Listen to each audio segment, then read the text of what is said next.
こんにちは、スイラボです。今回は先日行った COB-LED テープライト照明の続きというか配線処理をやっていきたいと思います。実はこの LED テープライトを設置してから3ヶ月ぐらい経ってるんですけれども、幸いアルミフレームが剥がれるということもないですし、テープライトが剥がれるということもありません。そしてこの明るさ、やっぱりいいですね。で、この LED テープライト設置の動画の最後に、ここにある配線を隠す方法を考えているっていうことを言ったんですけれども、その方法というのがこのアルミフレームのこの三角の隙間に配線を通していくっていうことを考えていたんですね。で、今この配線が垂れ下がっているここの角と反対側の角には RGB LED テープを取り付けて演出として使えるようにしたかったっていうのもあって、良い方法かなと思ったんですけれども、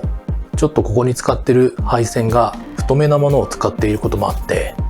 配線がここに入らないんですね。ということで少し作戦を変えて、アルミフレームを壁の奥から少し離して取り付けて、この壁とアルミフレームの間に配線を隠していこうと思います。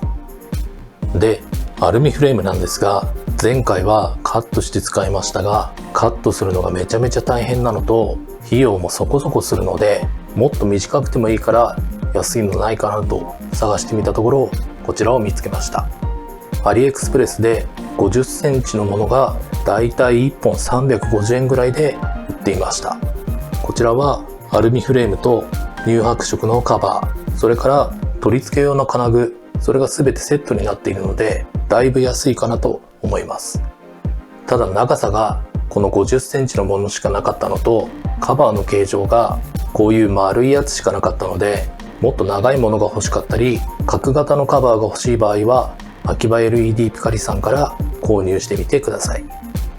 ちなみにこちらのアリエクスプレスで購入したアルミフレームに秋葉 LED ピカリカンさんで売っている角型のカバーがこのように取り付けることができますので、今回は余っているこちらの角型のカバーを使っていきます。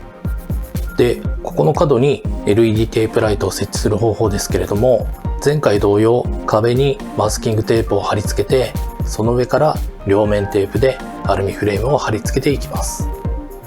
で、LED テープライトを設置する長さですが、ここの天井高がだいたい2メートル40センチあるんですけれども、ここの下に後ほど机を設置する予定で、下の方は見えなくなるので、こちらと反対側の両サイドに上から2メートル分設置しようと思います。そして使う LED テープライトはこちらです。今回は照明用途ではないので RGB の LED テープライトを使っていきます。こちらは5メートルで300個の LED が実装されているものになります。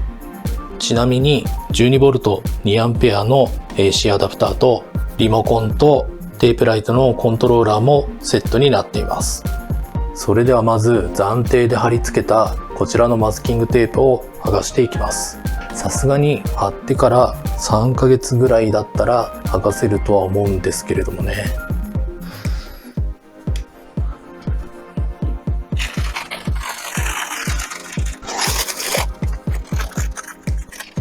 無事に剥がせました。それではアルミフレームを貼り付けるためのマスキングテープを貼っていきます。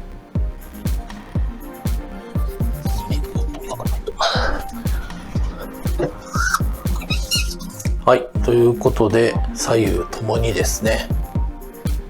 こんな感じで2メートルちょっとマスキングテープを貼り付けました。それでは続いて両面テープを貼ったこちらのアルミフレームを先ほどマスキングテープを貼った上から貼っていきたいと思います。ちなみに使う両面テープは今回もこちらの剥がせるタイプの両面テープを使っていきます。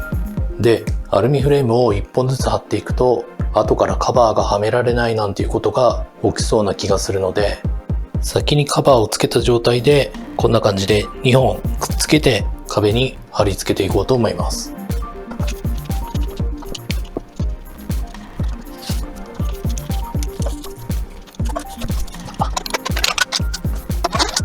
アルミフレームの貼り付けが終わりました。そしたら LED テープライトを貼り付けていくんですけれども、今回は壁の両サイドに取り付けるので 2m 分でカットをして、間はケーブルでつないでいきます。というわけで、こちらの LED テープライトを延長するためのケーブルとコネクターのセットを使います。 LED テープライトは端子が2ピンのもの、3ピンのもの、4ピンのものがあるので、こちらのケーブルやコネクターもそれに合わせて購入をしてください。今回使う LED テープライトは4ピンのタイプなので、コネクターも4ピンのものを使います。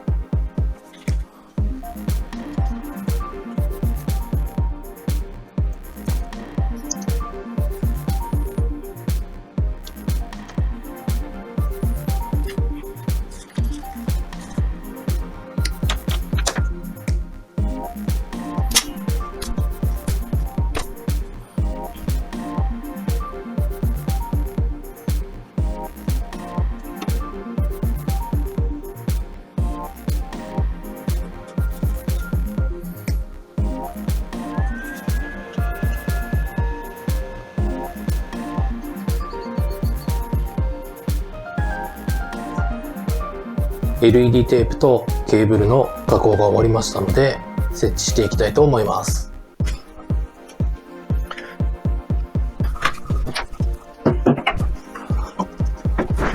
ケーブルはこんな感じで、以前設置したアルミフレームの上、天井との隙間のところを通しました。下から見たら配線は見えないですね。はい、LED テープも貼り終わりました。一番上まで行ったらコネクターで延長ケーブルにつながって、反対側の壁につながっています。カバーの設置まで終わりましたので、それでは点灯してみようと思います。ちょっと上のライトは消した方がいいかもしれないですね。一旦明かりを全部消します。それでは点灯してみます。電源オン。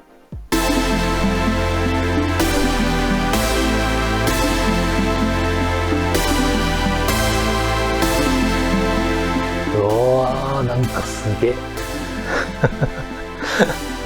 なんかバカっぽくていいですね。ちなみに今回使った LED はいわゆるネオピクセル系ではないので、 LED 一個一個の色を変えるみたいなことはできません。今見ていただいているように、全部の LED を一気に色を変えるみたいな使い方しかできないようになっています。本当はネオピクセル系使って、いわゆるゲーミング的な光らせ方っていうのもやってみたかったんですけれども、かなり電流必要になっちゃうんですよね。どうでしょう、今回で4メートル使ってますけれども、ネオピクセルだと6アンペアぐらい必要になったりするんですかね。一応リモコンがあるので光り方は変えることができるようになっているんですけれども、今みたいに色が変わっていくやつだけではなく、こういった固定の色で光らせることもできるようになっています。今回は5メートルで300個の LED っていう LED テープ使いましたけれども、動画だとどう見えてるかわからないんですが、肉眼だとやっぱり結構つぶつぶ感ありますね。乳白色のカバーをつけてるので、だいぶ拡散はされてると思いますけれども、それでもやっぱりつぶつぶ感っていうのは完全には消えない感じですね。まあとりあえずこんな感じでいいかなと思います。で、今は部屋の電気全部消してるんですけれども、シーリングライトだけつけてみようと思います。やっぱりもともとここのスペースっていうのがかなり暗いんで、シーリングライトつけたぐらいだったらば結構 LED の色っていうのはちゃんとわかる感じですね。この状態で先日つけた天井の COB-LED つけてみると、やっぱり特に天井付近の色がちょっと見え方としては薄くなりますけれども、それでもちゃんと色が変わってるのは分かりますし、狙ったような効果は得られているかなと思います。ちなみにこの LED で白く光らせるとどうなるかというと、はい、これが一番明るい白になってるんですけれども、やっぱりこれだと照明っていう感じにはならないですね。ないよりは明るいですけれども、やっぱりいわゆる RGB の LED テープだけだと照明として使うっていうのには弱いですね。COB-LED テープはもう段違いに明るいです。はい、ということで今回は RGB タイプの LED テープを設置してみました。今回はアルミフレームの加工とかがなかったので、前回に比べたらかなり楽に設置ができました。アルミフレームは自分で切るの大変なんで、やっぱり最初からある程度設置したい場所のサイズに合ったサイズのものを買っておくのがいいですね。ということで今回の動画は以上になります。こちらのスペースの改造はあと何回かにわたって動画でお届けする予定ですので、興味がありましたら今後の動画もご覧ください。このチャンネルでは 3D プリンターや電子工作関連の動画をアップしています。チャンネル登録、グッドボタンいただけるとモチベーションにつながります。またコメントもお待ちしております。それでは次の動画でお会いしましょう。ありがとうございました。